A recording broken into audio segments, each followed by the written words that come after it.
Welcome back. I'm the Emerald Explorer, and today I will be showing you an awesome minecart farm system which will allow you to have a farm really efficiently and really easily in places like the nether where you can't have water. And it's just an overall really nice farm anyway. So let's test it out here. This is the first version I'm going to show you. I didn't actually make this version. If you want to see who made it, I have a link in the description. And you see what's really nice about this is the minecart actually stops when it hits the mob, and then it goes on an activator rail, which will make it so the mobs come out. This will only work in 1.8 or further because the activator rails do not have the properties that they do in 1.7 or earlier. So let me just stop this and let's go over to the next design. So this pretty much looks nothing like that design right there. But you see, it uses a system that sort of is Minecraft cars. And you see, the way this works, you're probably like, whoa, how does this work? Is because if you have more than one minecart basically in the same block, all the minecarts will basically push up against each other, and it will always be going even over land. And you see, when it is going over land, it doesn't go quite as fast as it does over rails. But this is really nice if you do not have a lot of iron or anything, and you can still get your mobs here. And what's also cool about this is you can have multiple creepers and it will still pick up all of them. But there is one problem, and sometimes if these get messed up, like you see they do right there, it doesn't really turn out to be that great. And you could probably make this design better by not making this be like a down upslope thing, but I'm going to use this for the next design, which I think is a lot better. So over here, I'm using it sort of a combination of that one, except you see we can have rails all over the place, and the way that this works is every other rail goes down further than the other ones. There's an air pocket right here, and that's where it distributes the creepers, but the ones that don't have the air pocket, when the minecart goes on the activator rail, it will just go left or right, and then it will go on the one that has the air pocket.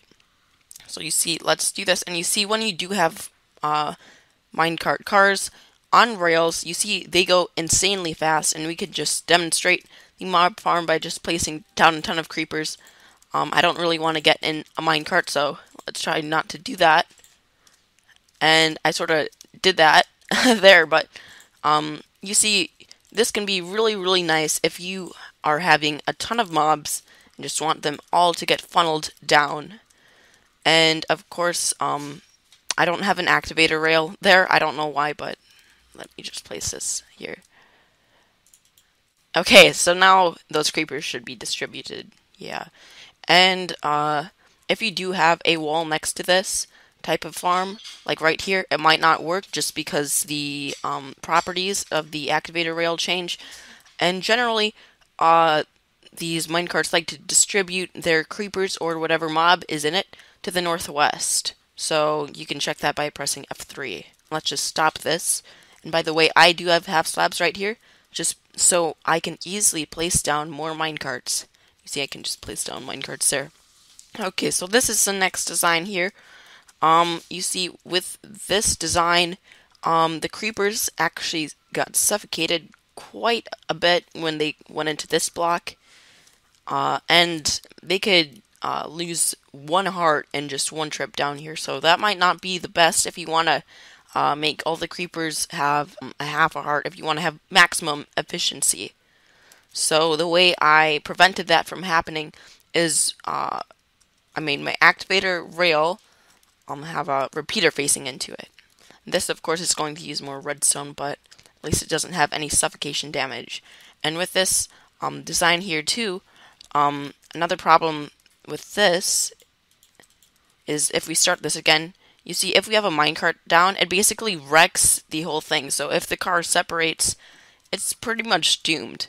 Now, what this allows you to do is if we turn this on, or actually let's make our little car first. Okay, so now let's turn this on. You see it can go, and if we have another car, you see it will just go down there, and it will turn into the car basically, and it will be just fine. And the way this works is just if you have a rail facing up into like another block here, the minecart can actually go through blocks. So that's pretty cool. And you do need an actual barrier around this. It can be glass if you want, but this block has to be a solid block. And that just makes it so it won't go flying. Okay, so let me turn that off, and let's go to the final design. So this right here would probably be where the person would stand, like the operator, and he would place minecarts here or something if you wanted to fix it up. You see I sort of made a little design here, and you can just flick this lever, and you see all the minecarts will go down and then come right back up. You're probably not going to want your system to be any longer than this, just because it can make the efficiency sort of get lost. But you see this area right here just allows it so you can depower the activator rails. And down here we have this little system which will make it so if we have more than one minecart, it will basically make them into one minecart car again. And you see this time I used half slabs, and that's just in case a creeper gets in here. It won't take any suffocation damage because this is not a full block. And I sort of had to make this a little bit differently and a little bit longer than that one, just because I wanted to make sure that the minecarts will actually be able to get through here. And you see this is pretty similar, and it will go back up. And that's pretty much it. Now you can get really efficient mob farms really easily. And I'll use this design in the future with wither farms. I hope you enjoy. Please give this a thumbs up if you liked it, and if you really liked it, please subscribe. Bye.